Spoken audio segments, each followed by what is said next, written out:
ವಿದೇಶಿ ಮಹಿಳೆಯರಿಗೆ ನರಕ ತೋರಿಸ್ತಾ ಇದೆ ಪಾಪಿ ಪಾಕಿಸ್ತಾನ್. ಮದುವೆ ಪ್ರವಾಸದ ನೆಪದಲ್ಲಿ ಪಾಕಿಸ್ತಾನದಲ್ಲಿ ಲಾಕ್.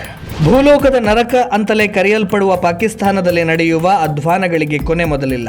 ಬಾಂಬ್ ಬ್ಲಾಸ್ಟ್, ಗುಂಡಿನ ಮೊರೆತ, ಅತ್ಯಾಚಾರ, ಅನಾಚಾರ ಇದೆಲ್ಲದರ ಅನಭಿಷಿಕ್ತ ದೊರೆಯಾಗಿರುವ ಪಾಕಿಸ್ತಾನದ ಮತ್ತೊಂದು ಮುಖವಾಡ ಇದೀಗ ಬಯಲಾಗಿದೆ.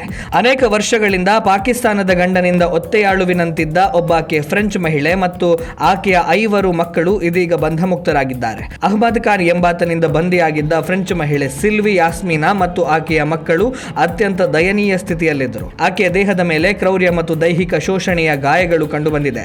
ಸದ್ಯ ಅವರನ್ನು ರಕ್ಷಿಸಲಾಗಿದ್ದು ವೈದ್ಯಕೀಯ ನೆರವು ನೀಡಲಾಗ್ತಾ ಇದೆ. 2003ರಲ್ಲಿ ಅಹ್ಮದ್ ಖಾನ್ ಎಂಬಾತನೊಂದಿಗೆ ಮದುವೆಯಾಗಿದ್ದ ಸಿಲ್ವಿಯು 2014ರವರೆಗೆ ಆಸ್ಟ್ರೇಲಿಯಾದಲ್ಲಿ ಇದ್ರು. ಯಾವಾಗ ಪಾಕಿಸ್ತಾನಕ್ಕೆ ಬಂದರೋ ಅಲ್ಲಿ ಆಕೆಯನ್ನು ಅಹ್ಮದ್ ಖಾನ್ ಅಮಾನವೀಯವಾಗಿ ನಡೆಸಿಕೊಳ್ಳಲು ಆರಂಭಿಸಿದ್ದ.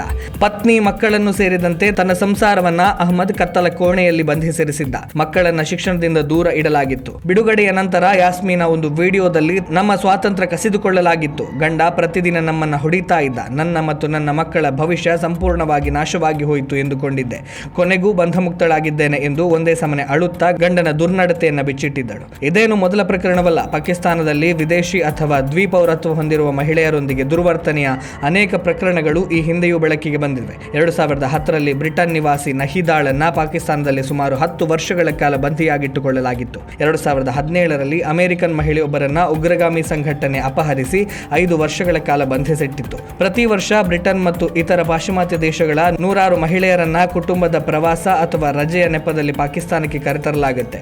ಇಲ್ಲಿಗೆ ಕರೆತಂದು ಅವರ ಪಾಸ್ಪೋರ್ಟ್ಗಳನ್ನು ವಶಪಡಿಸಿಕೊಳ್ಳಲಾಗುತ್ತೆ, ಅವರನ್ನು ಕೊಠಡಿಗಳಲ್ಲಿ ಕೂಡಿ ಹಾಕಲಾಗ್ತದೆ ಅಂತ ಬ್ರಿಟಿಷ್ ಅಧಿಕಾರಿಗಳೇ ಹೇಳ್ತಾರೆ.